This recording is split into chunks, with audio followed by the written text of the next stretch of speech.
ফটাফট টিফিন বানিয়ে নিই, এটা আপনারাও দেখে নেবেন।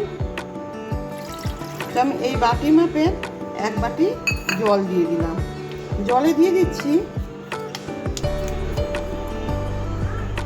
এই যে 1 চা চামচের গোলমরিচ গুঁড়ো, স্বাদ মতো নুন। এবার এটাকে একটু চামচ দিয়ে নেড়ে দেবো ভালো করে।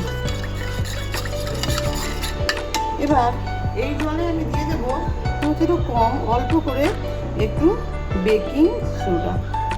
মাপে জল নিয়েছিলাম, সেই বাটির মাপে আমি অল্প কম সুজি দিয়ে দেবো। দিয়ে সেই সুজিটাকে ওই জলের মধ্যে ভিজতে দেবো। ভালোভাবে এভাবে ফুটিয়ে নেবো বেসনটা দিয়ে, যাতে কোনো লাম্পস না থাকে। দিয়ে এবার এটাকে কী করবো, আমি 10 মিনিটের জন্য আমি এটাকে ঢেকে রেখে দেবো। ভালোভাবে ফুটিয়ে নেবো যাতে কোনো লাম্পস না থাকে। এবার এই চামচের 2 চামচ মতন টক দই আমি এতে মিশিয়ে দেবো।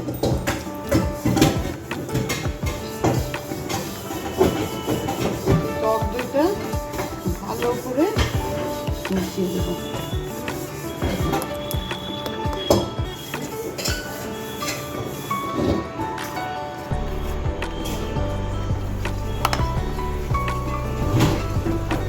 এবার 10 মিনিটের জন্য এটা ঢাকা দিয়ে রেখে দেবো। 10 মিনিটের জন্য ঢাকা দিয়ে রেখে দিলাম।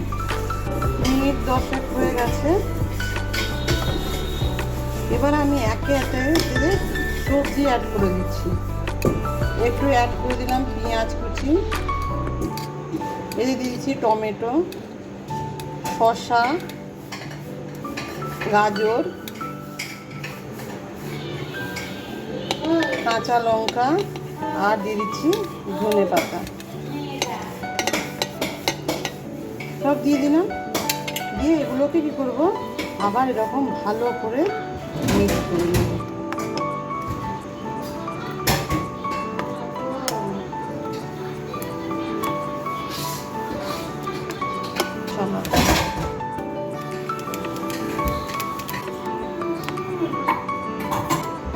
জিরা, আপনারা এখানে আজওয়াইনও দিতে পারেন।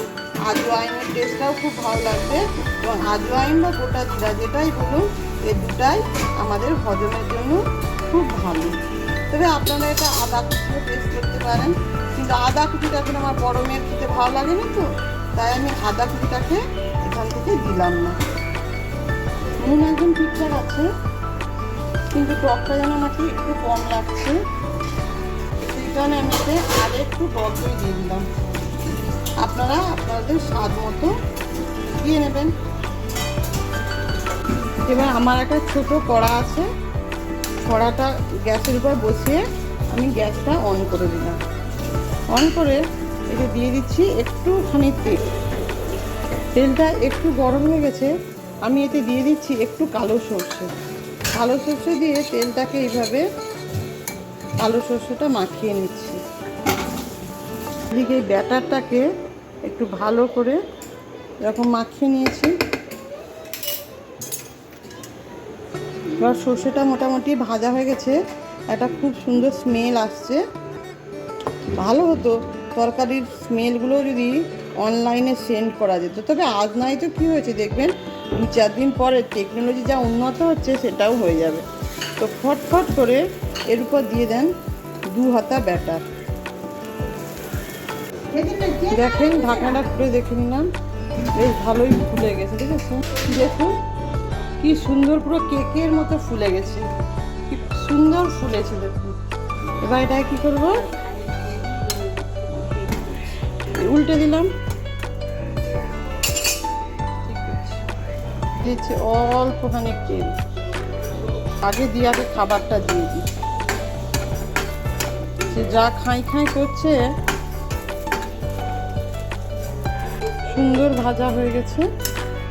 এবার এইটা আমি একটা প্লেটে রেখে দিলাম। দেখুন কত সুন্দর ফুলে গেছে এবং টেস্টি টেস্টি হয়ে গেছে। আরও একটা ব্যাটার আর দিয়ে দেবো, 1 চামচ দিয়ে